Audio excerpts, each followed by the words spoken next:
discuss some elementary Gilbert space theory, review the concepts of norm and inner product. What does it mean for two functions to be orthogonal in this function space of in this functional space? Review what we mean by when we say a Gilbert space is a complete space with an inner product. What does it mean for a space to be complete? How is this related to convergence of certain sequences with certain properties in these spaces? Discuss basic properties of linear operators between two Gilbert spaces. Prove Rich representation theorem, which is bread and butter of all kernel-based methods. Tells you that certain operator exists, that the embedding of probability measure, for example, exists, and these kind of things. So that's a cartoon which shows that RKHS is all these things, right? Lies at the intersection of all of these things. And it is therefore a space with very special structure, which is exploited in kernel-based methods. It is first of all a metric space. So there is a function which computes distance between two elements of RKHS. Yeah. Therefore there is an underlying geometry, underlying topology, and all these things. It is also a linear vector space. So even though the elements of RKHS are functions, we can view them as vectors, as points in some space. So I'm not going to get into that much detail. So I'm going to start from here. What does it mean for a space to be norm? What does it mean for a space to be unitary? That means it has an inner product. And then what is the property that actually distinguishes Banach space and Gilbert spaces from standard normed and unitary spaces? And then we'll, after we've reviewed all these properties, we'll see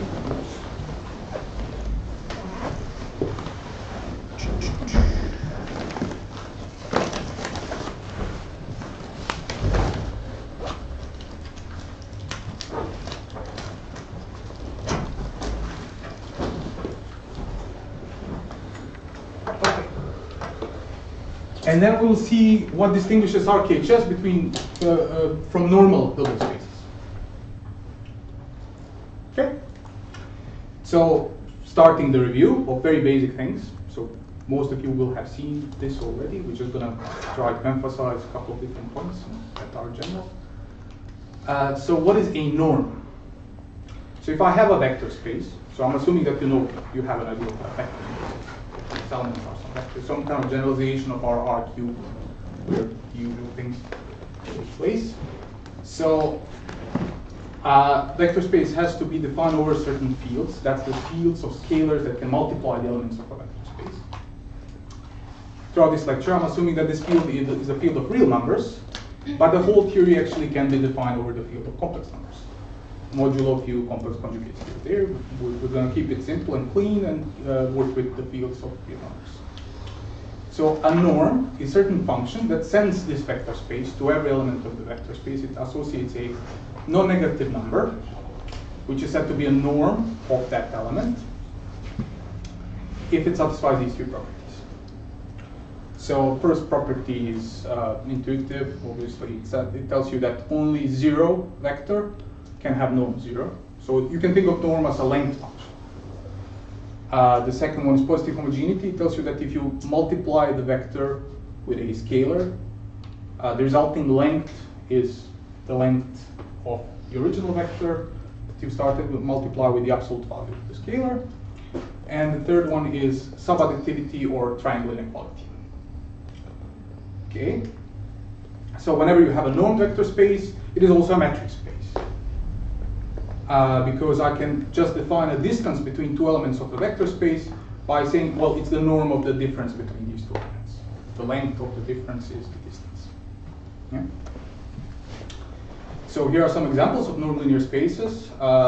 Just the field of real numbers is a normed linear space over itself. The field of complex numbers is the normed linear space over itself.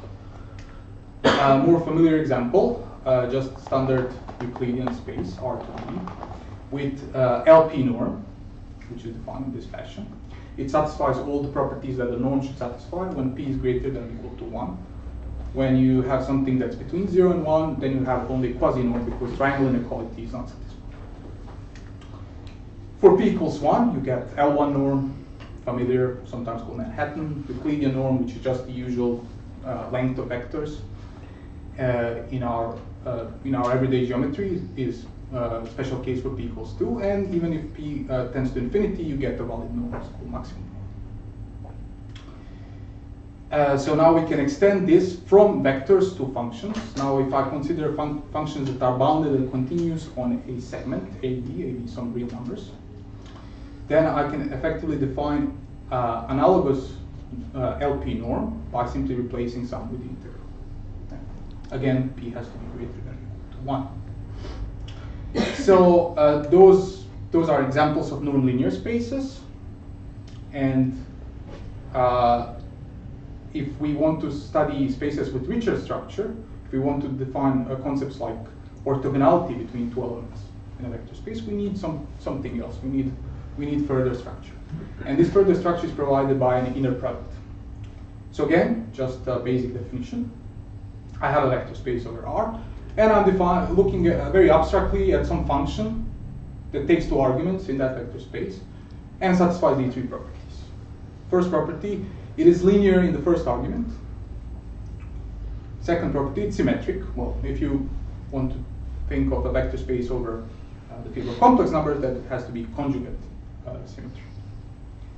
And if you take in a product of a vector with itself, it is always non-negative and can be 0 if and only if you are looking at the 0 vector. Okay. So now whenever you have an inner product, you also have a norm. Because if you define norm in this way, square root of an inner product of a vector with itself, that's a valid norm. And when we talk about inner product spaces, then we also view them as norm spaces, where they have a norm that's induced by this inner product in this way. So every inner product space is a norm space. So here are some examples of inner product. What does it mean to take an inner product between two vectors? Well, standard scalar product from geometry. And if you have functions, you replace some with an integral again when they are bounded and continuous on a segment. That's a bounded segment. This integral exists always, and therefore I can define it in this way. Okay, but I can think of more complicated objects like matrices. Say I have D by D matrices. If I define inner product between two matrices to be trace of AB transposed, that satisfies all the properties of an inner product. Therefore, it is an inner product space. Therefore, it is a norm space. Okay. So now that we have inner product, we can talk about orthogonality, which is crucial if we want to do any kind of decomposition of elements in orthonormal basis and these kind of things. So even though now I'm talking about two very abstract objects, they are no longer just the vectors in R cube, they can be functions, they can be matrices. I can define an angle between them simply using the standard formula for the cosine of the angle from geometry. Inner product divided by the product of the norms is a cosine of the angle. And therefore I can talk about when f is orthogonal to g. Well, when cosine is 0, right, then theta is pi half. And so we can just say that f is orthogonal to g and write it in this form if the inner product between them is 0. So that's orthogonality in a very abstract sense. So we're talking about f and g functions in a functional space, and we have an angle between two functions, yeah? Which is perfectly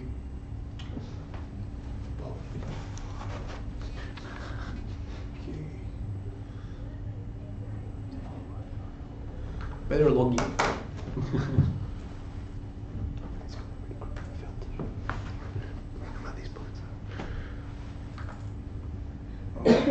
Okay. Right, so orthogonality. And now, when I have just a subset of this inner product space F, I can define the orthogonal complement of that subset to be the set of all vectors that are orthogonal to all elements in that set. Orthogonal complement, very simple stuff.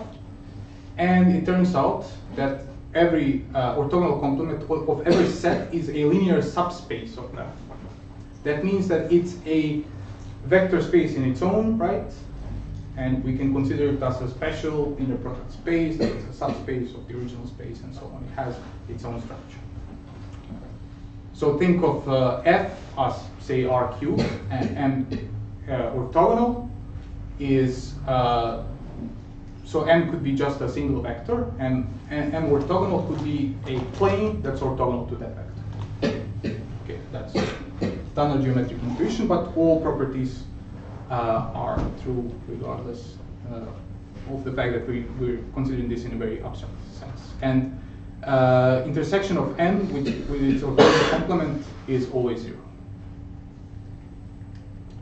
Okay. So in every inner product space, I can define these key relations. First of them is familiar Cauchy-Schwarz inequality. The second one, the parallelogram law and the polarization identity, can be defined trivially by just substituting the definition of a norm based on the inner product. Because we've defined the norm in this inner product space to be square root of inner product of that element with itself. So this would be inner product of f plus g with itself, and then I can expand everything and cancel things out and get this. Yeah. And you also get Pythagorean theorem in every inner product space. You can prove it simply by adding these two things together. Yeah. That's 0. You get that on one side. These cancel out. You get 2 of those on that side. You can put it right here. Okay. So that was just norm and inner product, and what do they imply when I define them in this way that relates one to another. So let us now, in order to do analysis, I have to think of convergence of elements in these spaces to other elements in these spaces, and talk about things like continuity and so on and so on. So let's start reviewing those concepts. So when do I say that I have a sequence that is convergent? So I just have some elements of a known vector space, and this is just a standard definition of convergence. I will say that it converges to some other element f in f. If for every small epsilon greater than 0, I can find a natural number such that when I'm beyond that natural number, I'm within distance epsilon of f. And then f is the limit of that sequence, and so on and so on. Right. So very, very standard definition of a convergent sequence. But let us consider another property that a sequence may have that is called that fundamental or Cauchy. So I will say that a sequence Fn, again of elements of a known vector space, is said to be a Cauchy or fundamental sequence if for every epsilon greater than 0, I can find a natural number such that if I have two indices that are beyond them, they are the corresponding elements of the sequence are within epsilon of each other. So these two seem somehow very similar, but they're not exactly the same. And the reason why they're not the same is there is no mention of any other element in f to which Fn converges. This is just kind of like an inherent property of that sequence. Yeah? So if you just apply triangle inequality, subadditivity, I know that the distance between two elements in the sequence is less than or equal to the distance of Fn minus f plus f minus Fn. Yeah? So if I can, so convergence means that I can make this arbitrarily small and this arbitrarily small, so therefore I can make that arbitrarily small. So convergent sequence is always Cauchy. But the converse is not always true. Simply because in this definition there is no mention of f.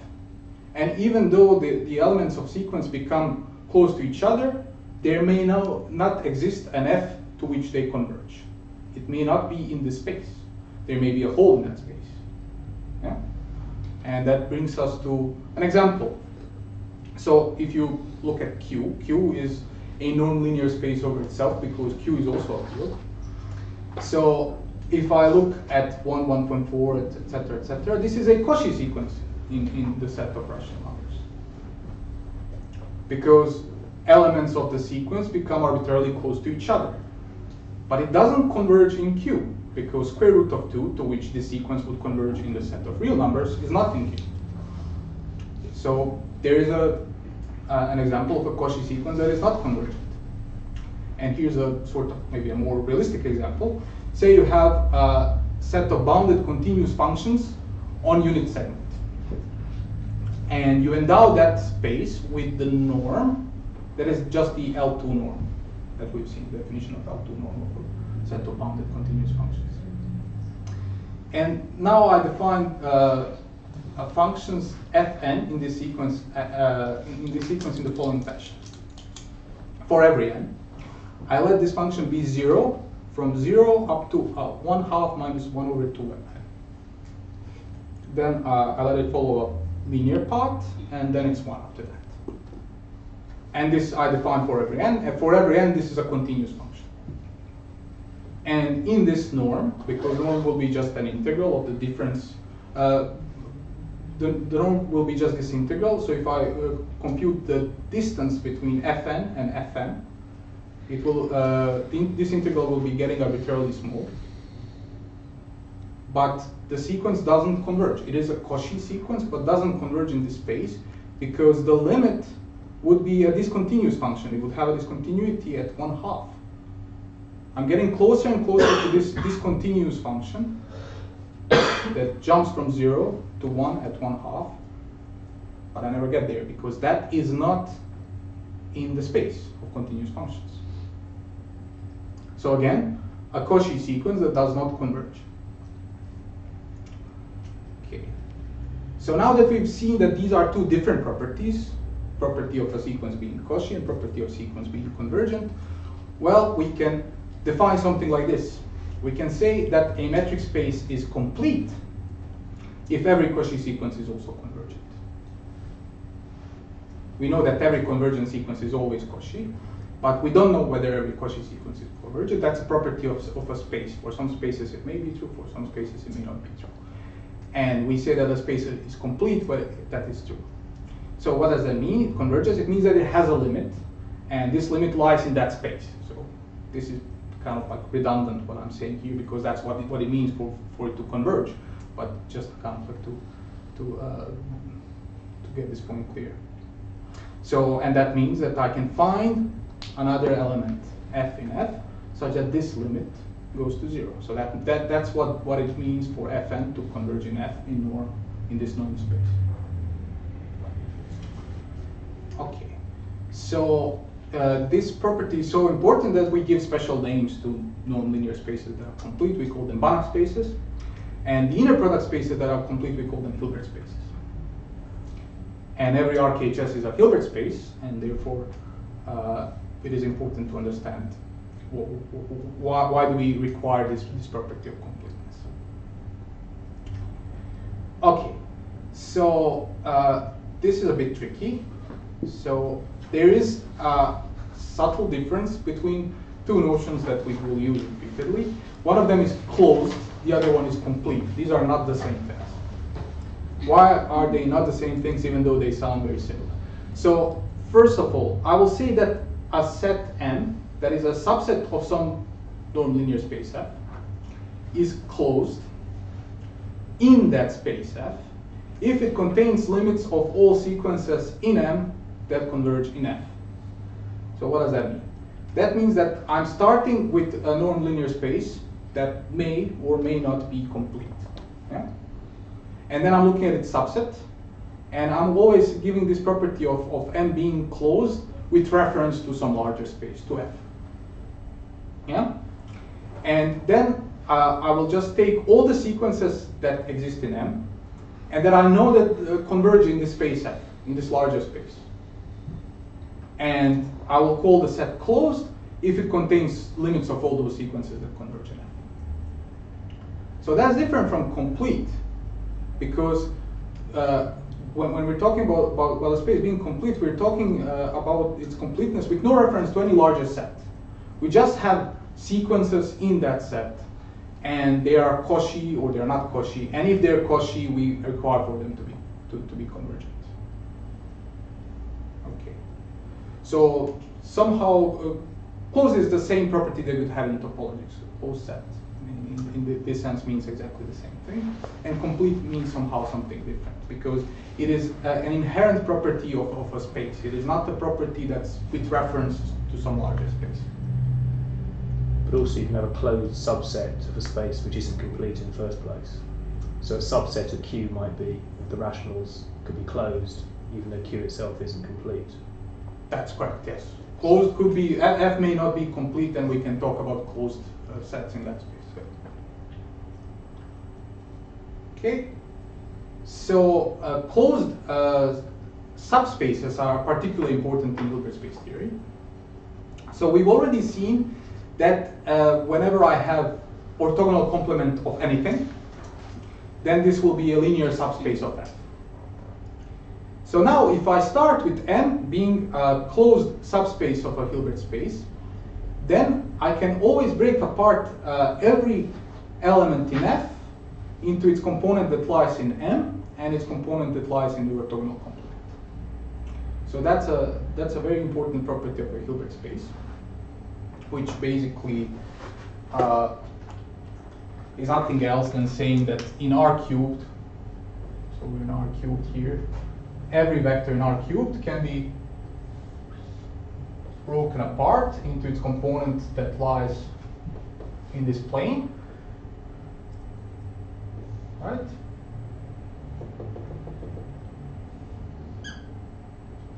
And in the orthogonal complement of that plane, which is this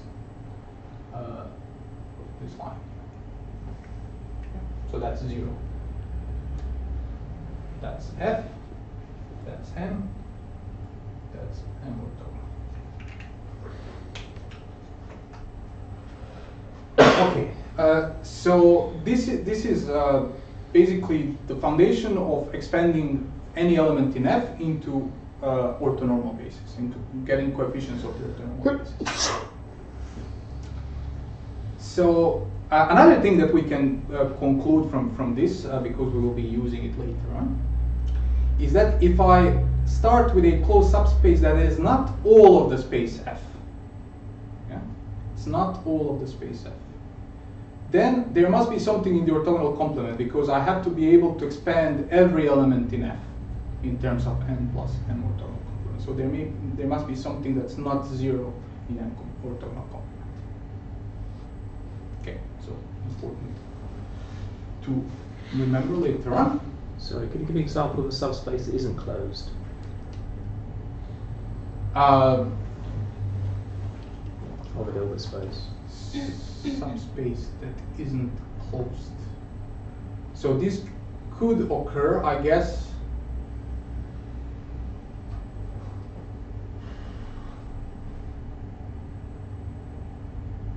So I think it doesn't occur in finite dimensional spaces, so probably it will be tricky to construct an example.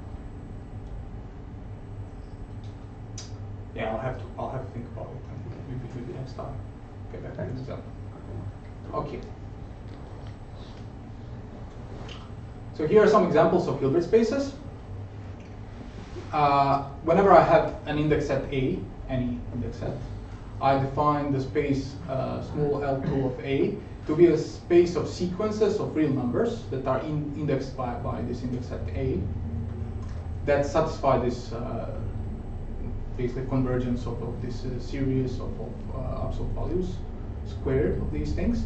And I look at these now sequences as just some elements of some space, and I endow them with this inner product, which is just a generalization of the standard dot product for vectors, but now into sequences. And bear in mind that this A may not even be a countable set, so we have to take care of what do we mean by this sum.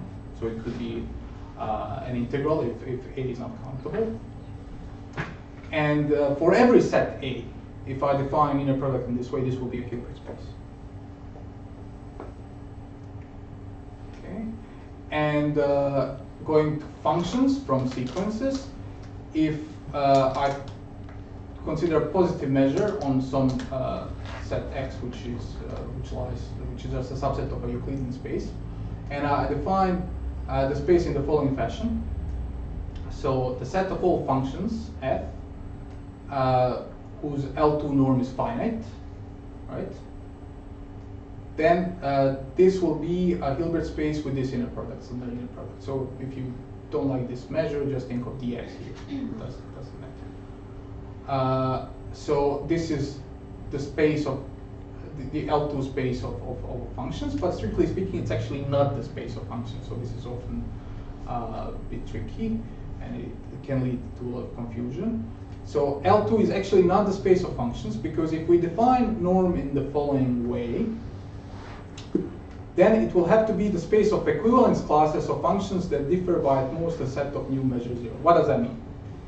That means that if I define norm in this way, norm has to satisfy those three properties from the beginning. It has to be equal to 0 if and only if f equals 0. And if f is a function that is 0 everywhere, but on a set of new measure 0, then this integral will still be 0.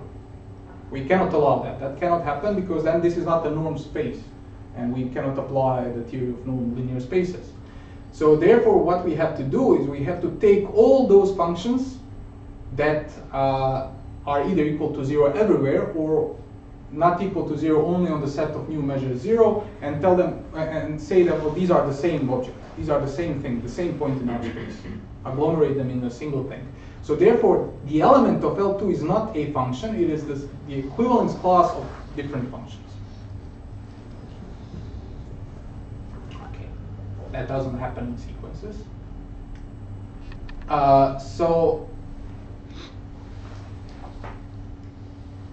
Okay, so now we're gonna get to linear operators, properties of linear operators, and prove rich representation here. Okay, so now we have two spaces. When do we call a function between them linear? Well, when this property holds. So just the standard linearity of a function, right? I can, if I take a function of a linear combination, I get linear combination of the application of that function to individual entries.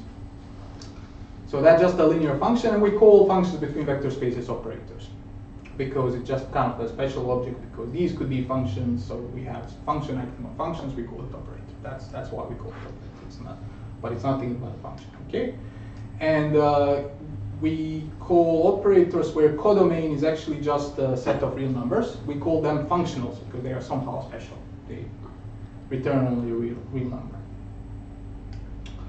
And here's an example of a functional that is linear.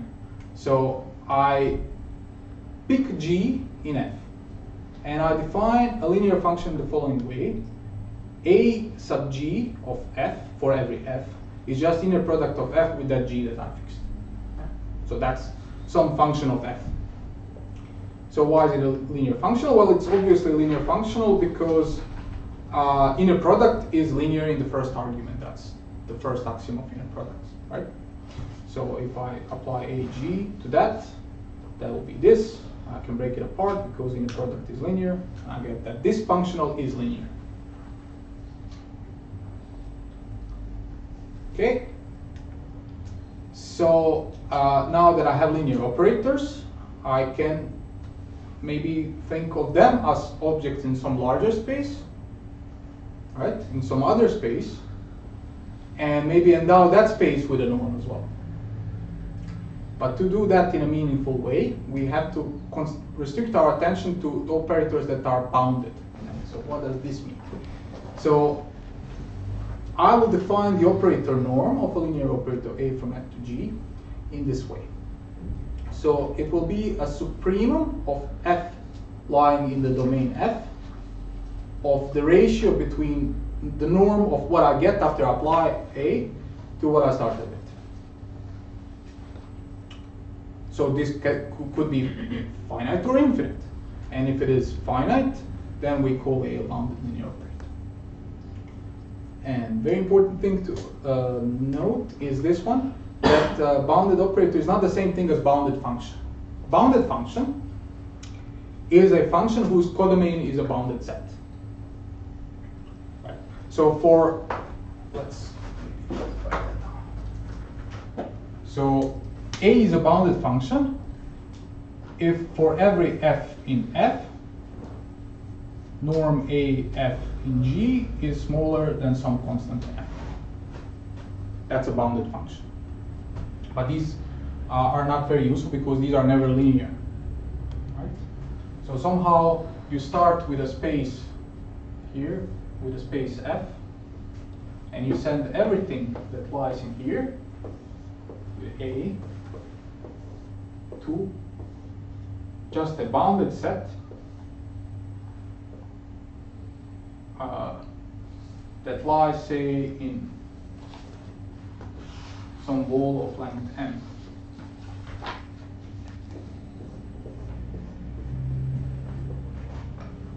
So that's bounded function. And a bounded operator, what this says is that when I take the unit ball in F, so this is 1,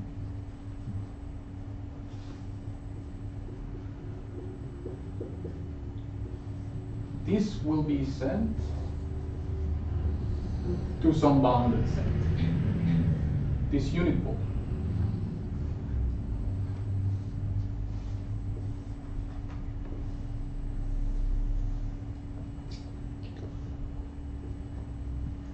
And this A of F for F lying in the unit ball will be included in the ball of ball in G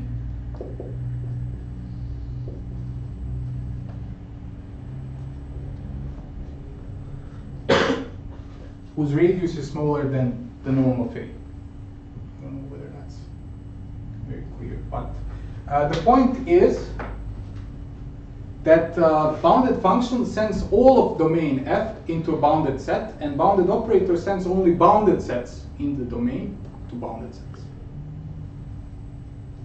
Okay. Okay, so continuity. So let us now consider a function A from F to G. F and G are both known vector spaces over R. We'll say that A is continuous at some point F naught in F.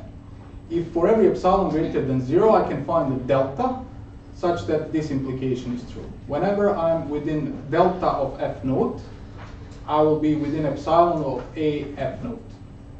Standard definition of continuity. I just read through it, right? And I will say that A is continuous on F if it is continuous at every point on F. Continuity at a single point, continuity on the whole domain means continuity at every point. So that's all very familiar, I'm sure. And here's an example of a continuous function. Again, it's the same function that we considered before. It's a linear functional that is just an inner product with one argument fixed to G. So why is this continuous? Well, codomain of this is R, so this is why this is a functional, and the norm on R is just the absolute value. So if I look at the norm AGF1 minus AGF2, by definition, this will be just the inner product of F1 minus F2 and G. Now I can apply Cauchy-Schwarz inequality, right? So I can take this norm of G outside, and I have the norm of F1 minus F2. Yes? So therefore, if I make this sufficiently small, I'll be able to make that sufficiently small. And in particular, in this delta epsilon notation, that means that I can take delta to be epsilon over this G. So for every G, this is continuous. So you'll notice also here, if you're familiar with the concept of Lipschitz continuity, that this is actually a Lipschitz continuous function, because function called Lipschitz, precisely I can write this kind of inequality here for some constant. And Lipschitz continuity implies standard continuity. Okay, so a review now of what we've just said. So we have linear operators. What do? They map linear subspaces to linear subspaces. They preserve linearity of the space. So in particular, if I consider at the range of all of domain, this will be a linear subspace of codomain. If I look at the null space of this operator, so this is inverse image of 0, this will also be a linear subspace of the domain of F. two very important linear subspaces. That was linearity. What was continuity? Continuity, its topological definition, which is equivalent to the definition that I've shown before, tells you that you are mapping two open or closed sets from respectively open or closed sets. Right? So if I have a linear and continuous function, then its null space will be linear and closed, because just the zero set in G is a closed set. Okay? So we have a closed linear subspace of F. And we have also bounded operators, and bounded operator is the one that maps bounded sets to bounded sets. So that's the point that I try to make here. So these are three important properties that an operator acting between two linear spaces may have. And it turns out that on nonlinear spaces, you have this very nice characterization of what does it mean actually for an operator to be bounded. And it turns out that boundedness of operators and continuity of operators on all nonlinear spaces is the same thing. And not only that, but is also equivalent to continuity at a single point.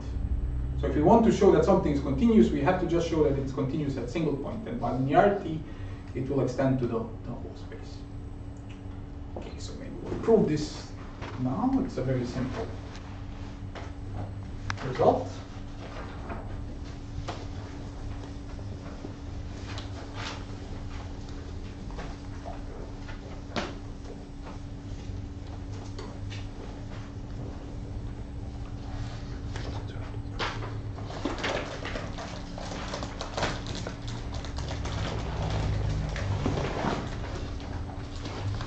Okay, so we have one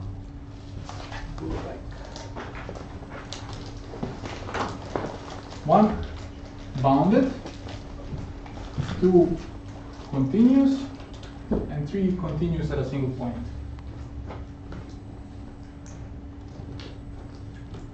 Okay, one implies two is obvious because if I look at LF1 minus LF2 in G, this is less than or equal to norm of L, F1 minus F2 in F, and therefore L is Lipschitz continuous. Just linear, follow just by linearity of operator L. 2 implies 3 is trivial. By definition of continuity, it has to be continuous at every point, therefore it has to also be continuous at one point. And 3 implies 1. Let us now assume that L is continuous at one point. Let's call that point F naught. Okay. So what does this mean? That means that I can find delta bigger than 0, such that L of F naught plus delta minus L of F naught, capital delta there, is smaller than 1 whenever this difference between what we're considering here and what we're considering here, which I call capital delta, is smaller than small delta. That's just definition of continuity. Well, not definition, it's a special case, because this is a special case for epsilon equals 1, right? Okay. But then, for every f in f that's not 0, I can define this f tilde to be delta times f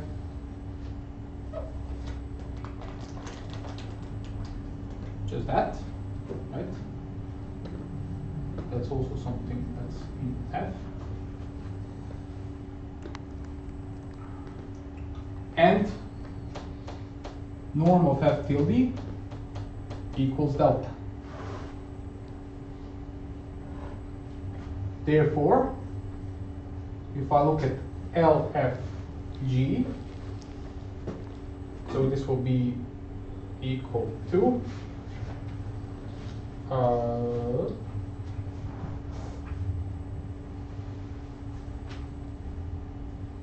right, so this will be equal to F divided by delta of LF tilde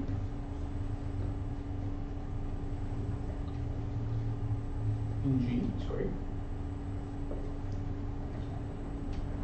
Yes, and this will be less than or equal to 1 over delta times normal of F in F.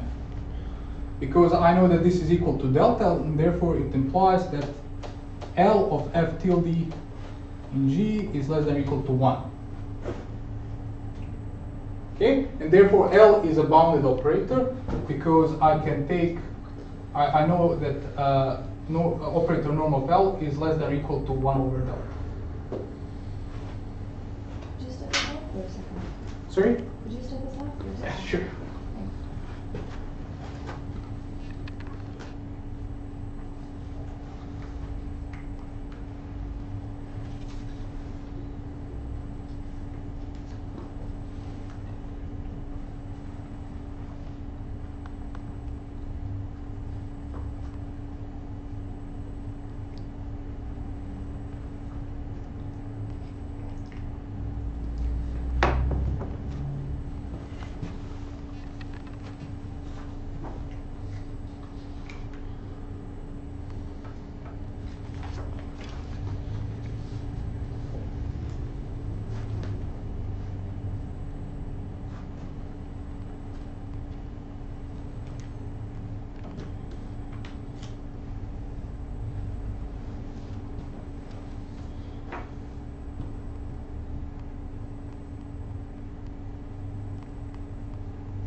Everything is in the notes as well, which are available online, so in case you want to go through that.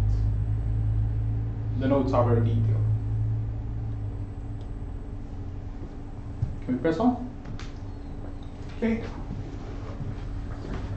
So that's kind of cool, because boundedness and continuity don't really mean the same thing, right? In general, but in these nonlinear spaces, if I restrict my attention to linear operators, they're actually exactly the same. Okay, and this is very useful in a variety of situations. And moreover, if I want to show that something is continuous or bounded, then I just have to show that it's continuous at one point. Okay, that was proof. So now we get to this notion of a dual space. We're not going to use this too much, so it's important to know that there are basically two notions of dual, and we will be using this one, topological dual. So for a known space, we will call the dual space F prime to be the set of continuous linear functionals. So this is called topological dual space of F. And we've shown that this functional here is both continuous and linear, so this lies definitely in that dual space, topological dual space.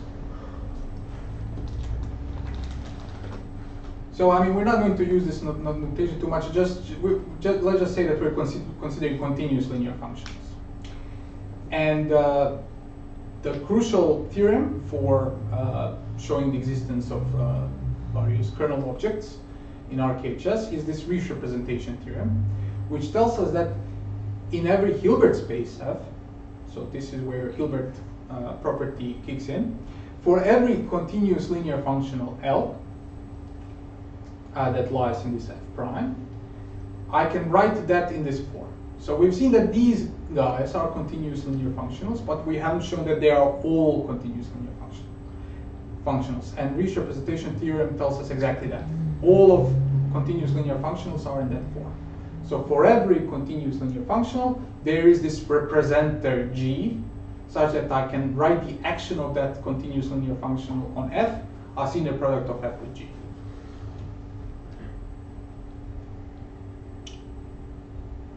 Okay, so we're going to try to prove that.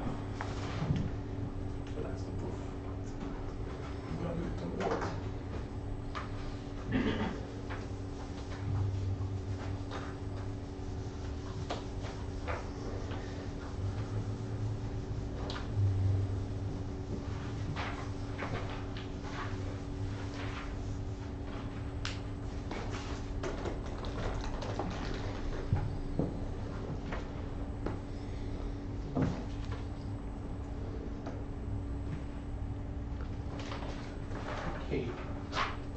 Actually, I'm gonna need that thing there, so I'm gonna parse through that on the board. Okay, so we're gonna start with some continuous linear functional, any continuous linear functional. So I'm gonna break this into two options. So first of all, if it is just zero, right? If it is zero everywhere, so this means that it's zero for every f. So maybe I can write that way. It's just zero everywhere, then I already have the representer. Representer is just zero. I can take G equals 0. Because then LF is exactly the same as taking in a product of F with 0. Okay? That's the simplest case. In the second case, LF is not 0 everywhere, so therefore there exists an F. There exists an F such that LF is not 0. Therefore, this null space of L is not the whole set F, right? Okay. That's a closed linear subspace of F, and is not all of F. And we know by property of Gilbert spaces that F can be broken down as a sum of an element of any closed linear subspace and its orthogonal complement. And therefore, I know that the orthogonal complement of this thing that I can call M is not empty.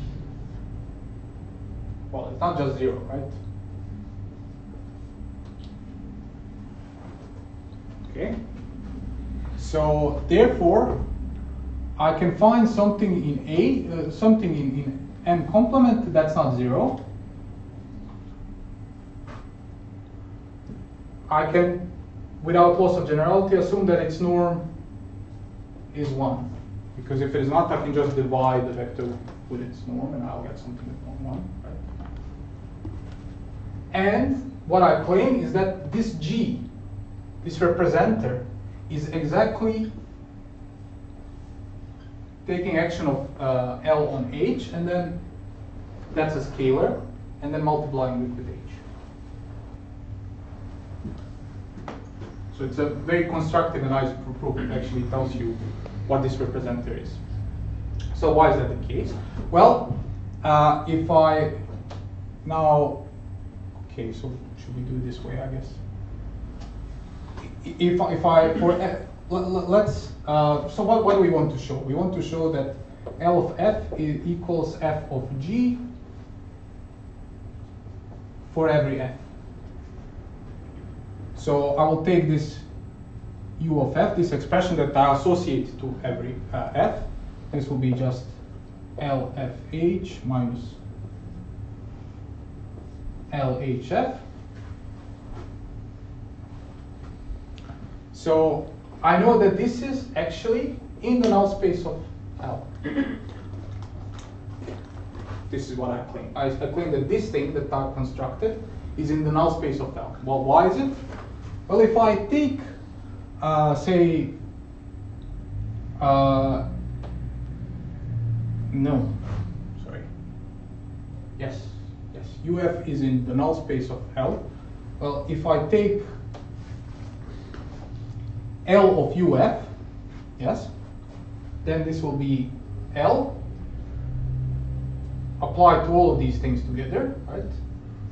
LFH minus LHF This is linear operator. I can take it inside, and you see what I'll get. I'll get LF times LH minus LH times LF, and this is 0. So therefore, UF is in the null space of L. And then you can basically go with backwards reasoning this way. So now, this is true.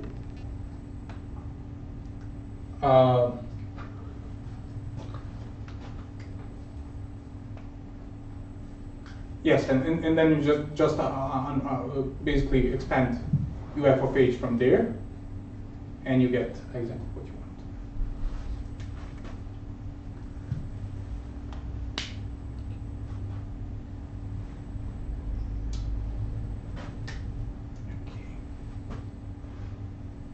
Can you just summarize that when it's not equals when f is not 0 again? Okay, so let's go again. So UF of H is, if I now just start expanding it, I've defined UF in that way. This will be just LF of H minus LH of F applied to H. And now I can just, because inner product is linear, I can write this as LF HH minus LH FH. And this is H squared. So I can just replace it there. Mm-hmm.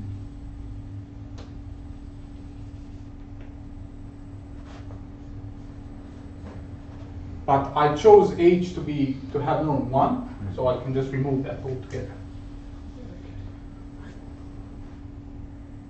Yep. And I get LF on one side, and I get F LHH on the other side, and it has to be equal to 0.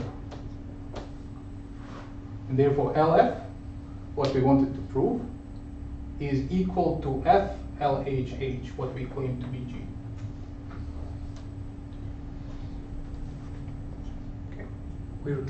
We also require G to be unique. I'm not sure how we can see that it's unique here. Okay, yes. So this just shows existence. That's Okay, correct. right. That's correct. To show uniqueness,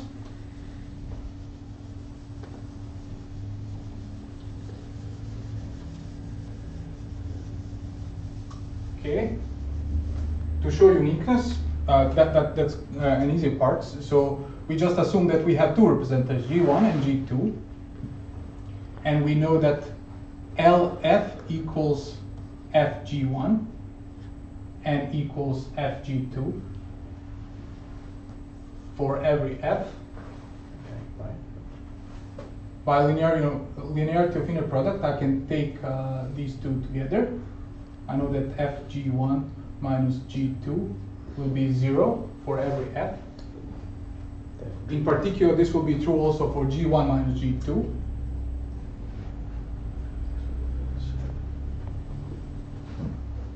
And by positive definiteness of inner product, we know that this implies that G1 minus G2 equals 0. Therefore, G1 equals G2.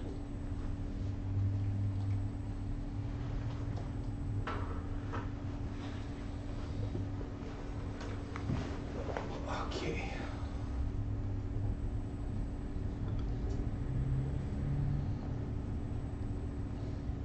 Moving on. So that's proof of rich representation, and whenever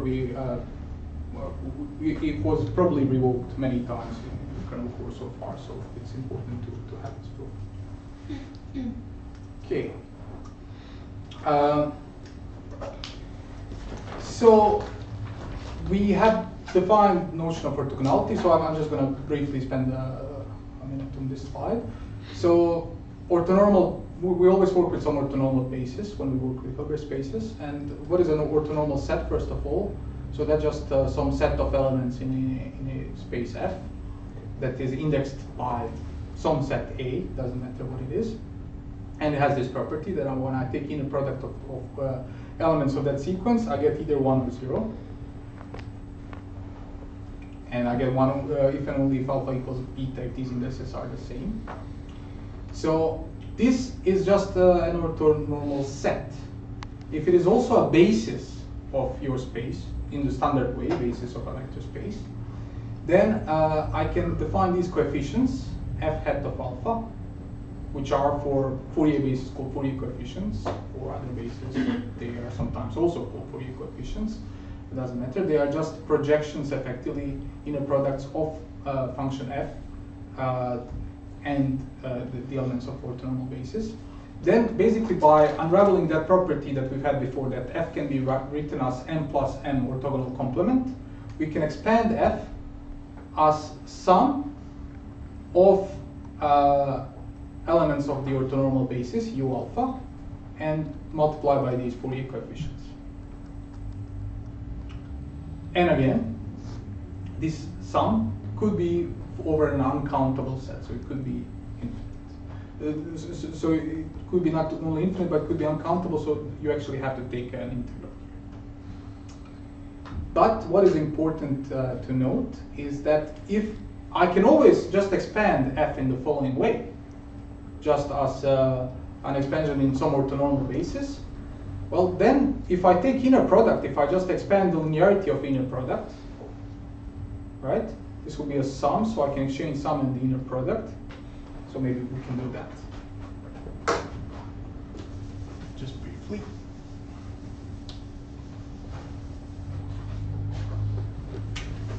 So f is sum f hat alpha, u alpha, alpha in A. G is sum beta in A, g hat beta, u beta. I'm using a different index on purpose, right? So if I take now inner product of f and g in f, this will be, by definition, sum alpha in A, f hat alpha, u alpha, sum g hat beta, u beta, beta in A. Right? So what this will be when I take the sums outside, I have one sum over alphas, I have the other sum over betas, I have one set of coefficients, have the other set of coefficients, and I have inner product between elements of the orthonormal basis. And this is either 1 or 0, and it is 1 if and only if alpha equals beta. So actually two sums are just one sum. So I can write this as sum alpha in A, f hat alpha, g hat alpha. And that's 1 when I have u alpha. Right? But what is this? This is small L2 inner product between this sequence, f hat alpha, and the other sequence, g hat alpha.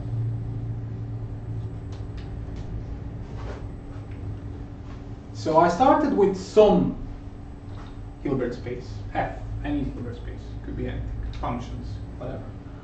I said, well, if I have an orthonormal basis of that Hilbert space, then I can expand elements of that Hilbert space in that orthonormal basis, and I'll just have these Fourier coefficients time elements of the orthonormal basis. And then what I've shown is that if I take inner product now between two elements in a Hilbert space, it will be exactly the same as taking inner product in L2, small L2, space of sequences, between their Fourier coefficients. Yeah? So in some sense, I'm establishing some kind of correspondence between an abstract Hilbert space and small L2. And this turns out to be a very, very general thing that holds it in general. So what we're actually establishing is some kind of isomorphism between two Gilbert spaces. What is Gilbert space isomorphism? I will say that two Gilbert spaces are isometrically isomorphic. If I can find a bijection between one and the other, that actually preserves the inner product. So that's just kind of the thing that we've established here. Bijections between elements of a Gilbert space and the sequences of its Fourier coefficients. And what does Riesz representation give us? It gives us precisely this kind of isometric isomorphism between F and its dual space.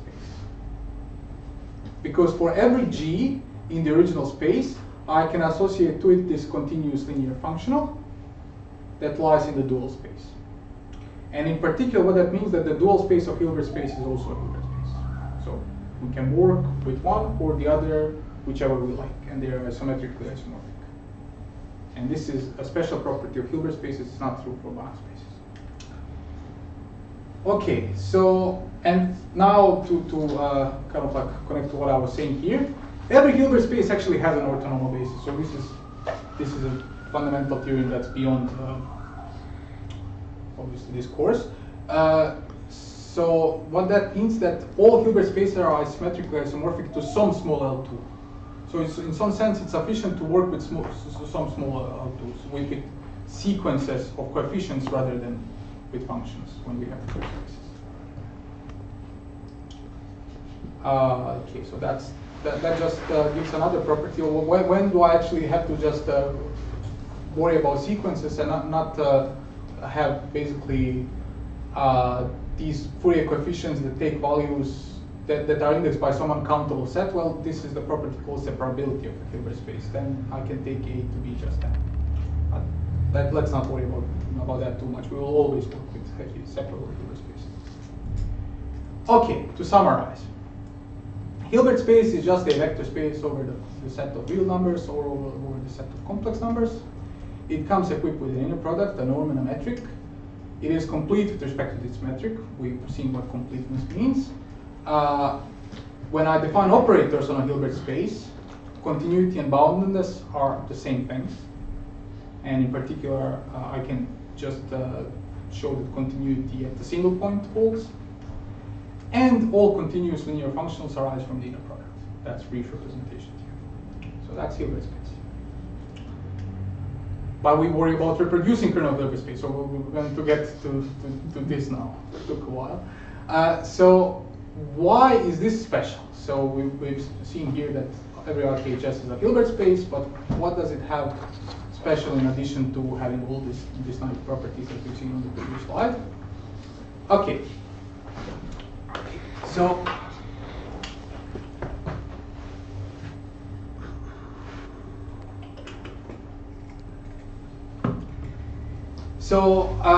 a special functional that we can consider on a Hilbert space of functions is an evaluation function.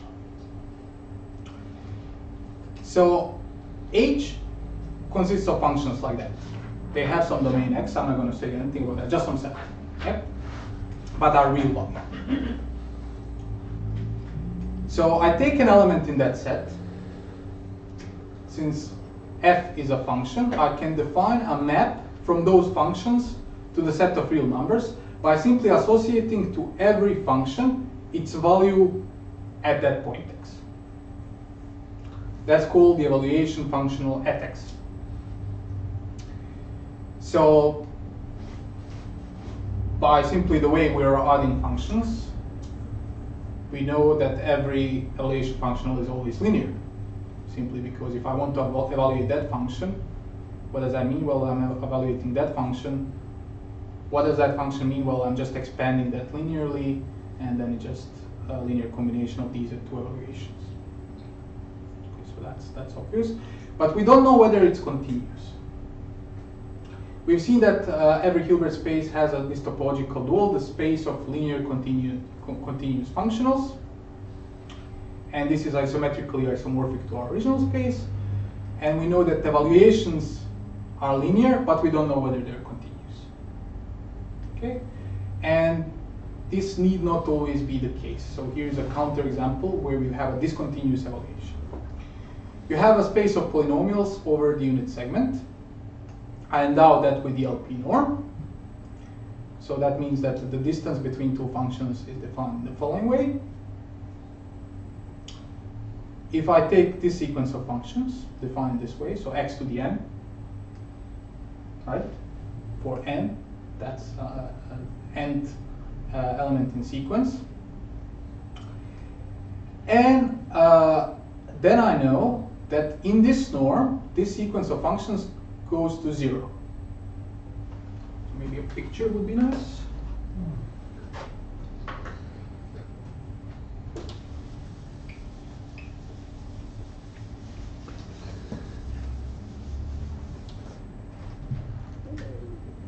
Okay.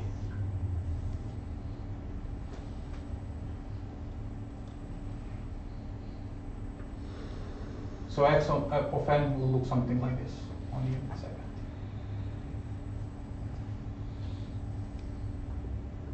Will be 1 at 1, and we'll get lower and lower towards the 0, towards the x-axis as n increases. Yeah. So therefore, this distance between qn and 0, which is just basically this integral, goes to 0. Yeah. So this sequence of functions converges to 0 functions in this norm. However, it does not get close to the 0 function everywhere, because it is always equal to 1 at 1. So this evaluation now, at point 1, so delta 1, if I take delta 1 of qn, that's always just 1, so this limit is also 1. But if I take this limit of functions in that norm, that's 0, and delta 1 of that is 0.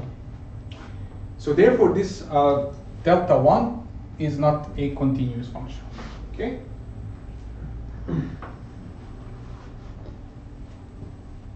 Make sense? So it's not a continuous functional, and then we define, basically we're producing kernel Hilbert space to be a Hilbert space of functions for which every evaluation functional is continuous.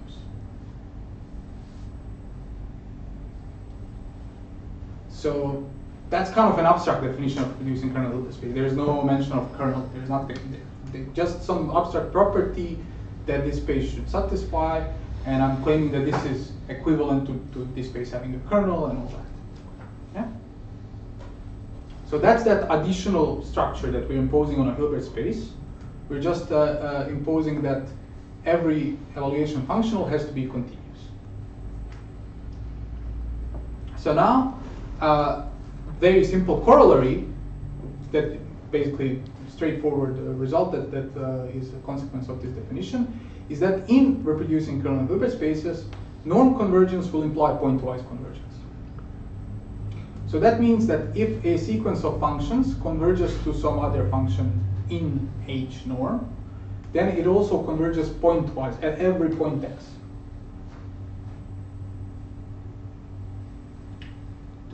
Should we prove that? Yes. Yes.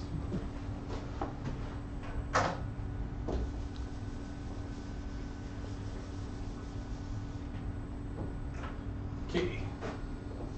So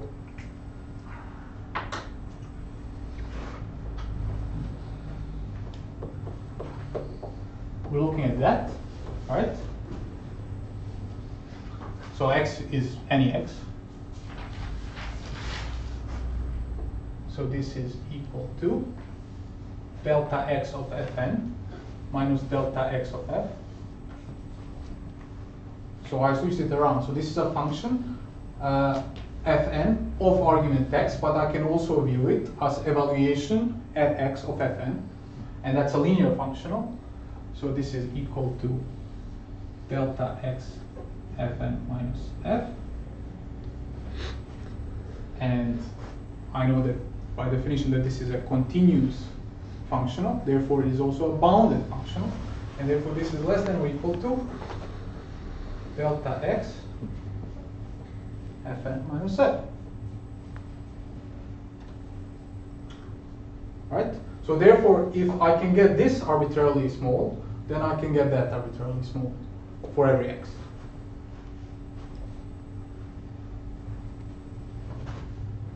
And so that's convenient because that tells us that that kind of situation with polynomials cannot occur. It means that if two functions are close in this norm, then they are close at every point. So somehow this norm captures pointwise convergence, right?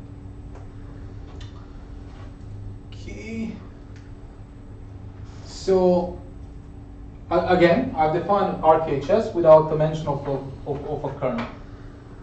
So now I will define three different notions of kernels, and then I'll show that they're all equivalent. So one will be reproducing kernel, the other one will be inner product between features, and third will be just a positive definite function. Yes, and we'll show that they're all the same. So what is this reproducing kernel? So now I'm not going to say that anything about evaluation functionals, etc. I'm just going to start with some Gilbert space of functions, and I will define a function k that takes two arguments on x, and I will call that a reproducing kernel if these two properties hold. First of all, if I take this kernel function, fix one argument, that will have to be in this space, have to lie in this space. And secondly, evaluation is reproduced by that kernel with one argument fixed.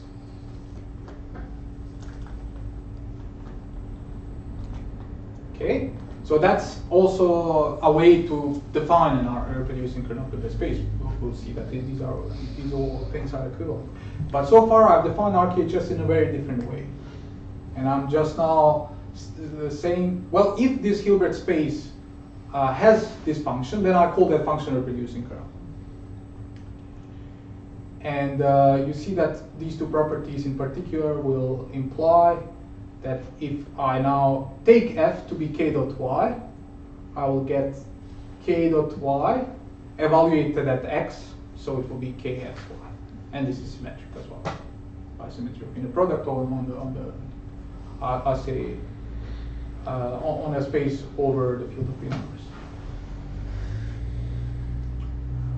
Okay. So now I'll show two theorems. One is that if a kernel exists, a reproducing kernel, if it exists, it is unique. It will be just pretty much the same proof as we've had for the uniqueness of representative representation theorem. And then I will show the straightforward theorem, which tells you that if H is a reproducing kernel of Gilbert space, then it has a reproducing kernel, and vice versa, which kind of makes sense. But again, this is a valid theorem. I mean, you still have to show this because I've defined this in a very different way with no mention of this reproducing kernel property. Okay. So, two again very simple facts.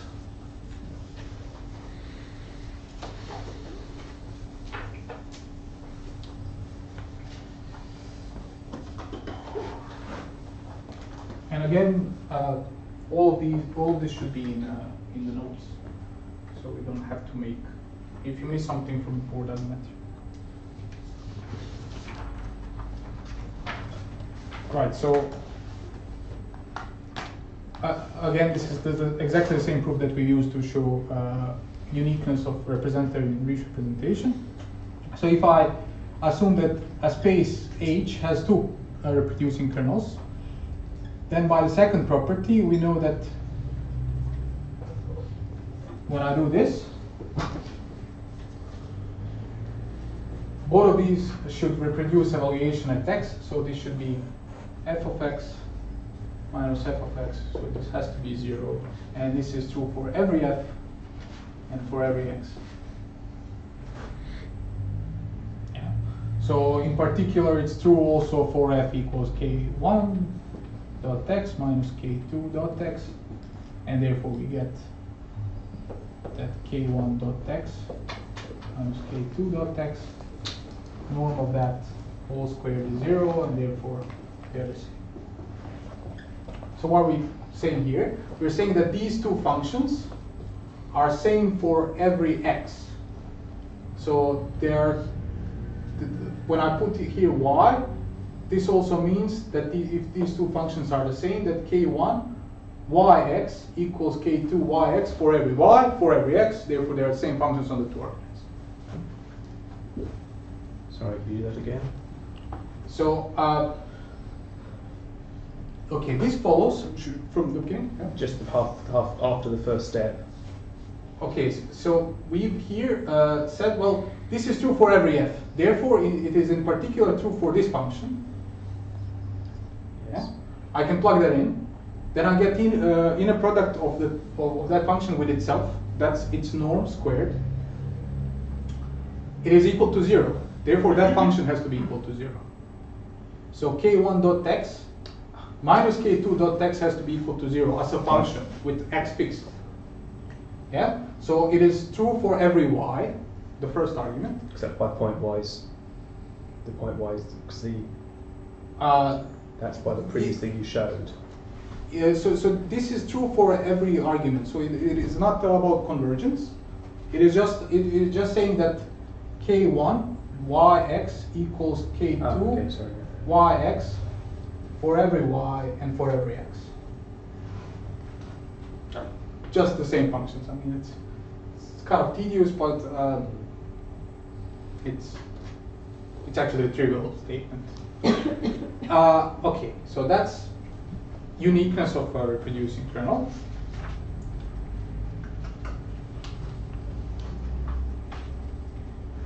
And the second one is,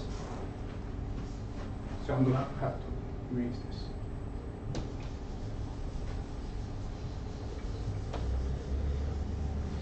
And the second one is that H is RKHS if and only if it has a reproducing kernel. So let us first prove this direction. So let us assume that H has a reproducing kernel K. I want to show that all evaluation functionals are continuous. So let us take one evaluation functional delta x, apply it to f, and see what do we get. Well, this is by definition of an evaluation functional just f of x. And H has a reproducing kernel, so evaluation can be represented by kernel.x. So this is inner product of f with kernel.x. I can apply Cauchy-Schwarz.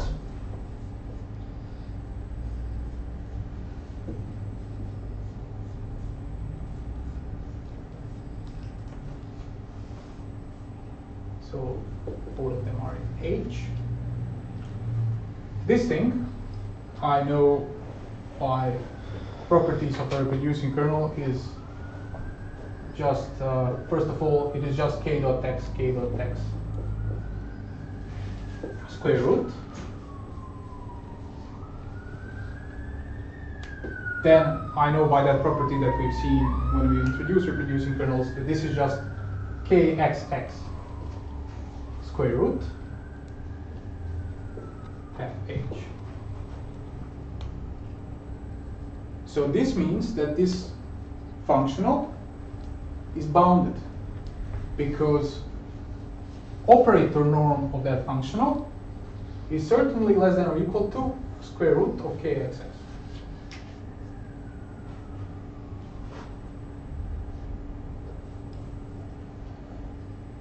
So delta x is bounded, which is the same thing as continuous.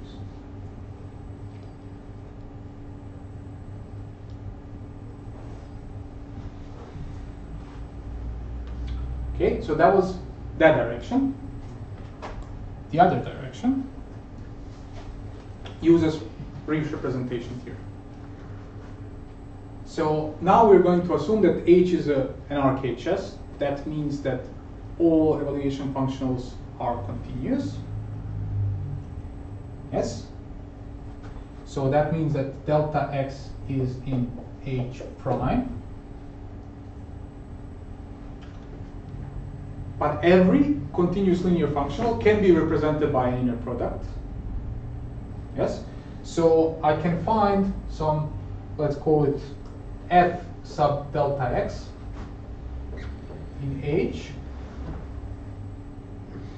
such that delta x of f is just the inner product of f with f delta x for every f.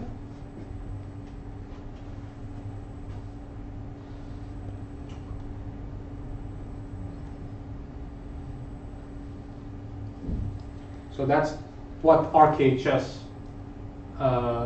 definition means. And that's just Riesz representation theorem, which is true for every Gilbert space. Okay?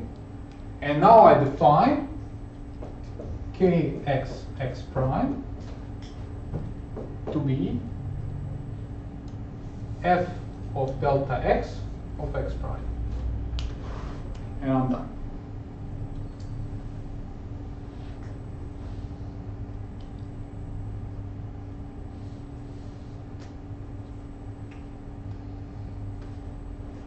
Why am I done? Because k dot x is just f of delta x by this definition. Maybe the other way around.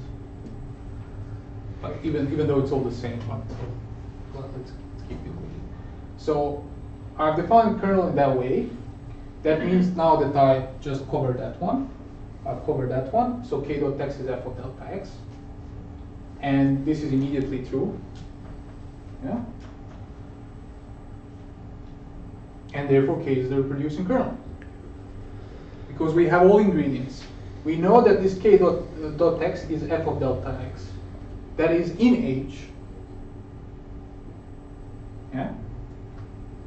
And we have a reproducing property. Because we know that f delta x reproduces evaluation at x. And that's k dot x. So immediately we get that RKHS has this reproducing kernel K. And we know how to construct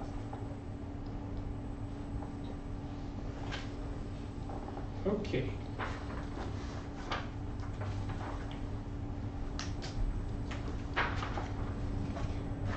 So that's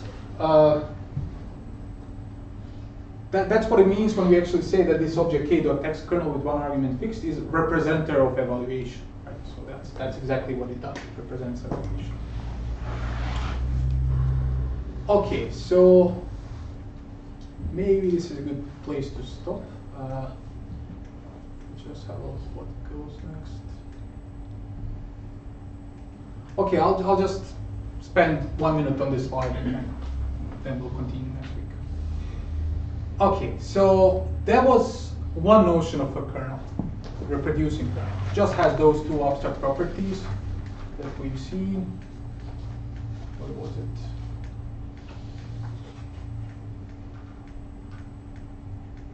Yeah, those two abstract properties. That's a reproducing kernel. So to make things interesting, let us now introduce a kernel without reproducing. So what will this be? We will later show that it's the same thing, but just for fun. So, and for key historical reasons, because these things have been considered by various different communities and then converged together. So we'll call a function k a kernel on x if I can find a Hilbert space, not necessarily an RKHS.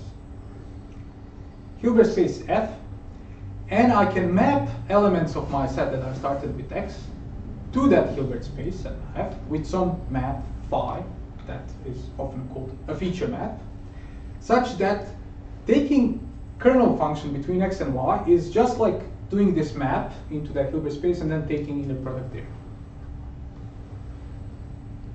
Right? So kernel, the same thing as mapping to a feature space and then taking inner product. You know that already, right? That makes sense. Okay. So we've dropped word reproducing because we are not saying anything on whether this space f is an RKHS. It will turn out that this feature map is not unique. You can map to very, very different Hilbert spaces, but there is only one RKHS representation.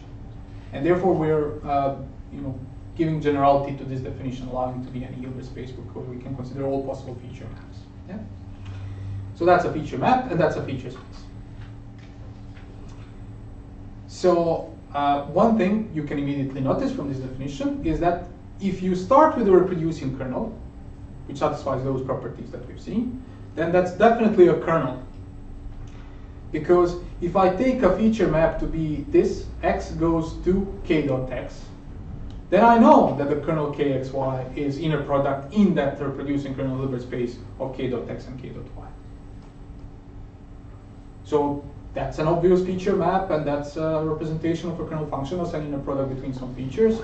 Who cares that the features are now some functions? Doesn't matter. So RKHS is a feature space. A feature space.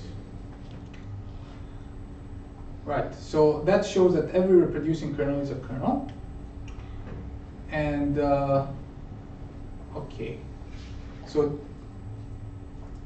yeah, maybe let's continue next week from here, from this example of non-uniqueness of feature spaces.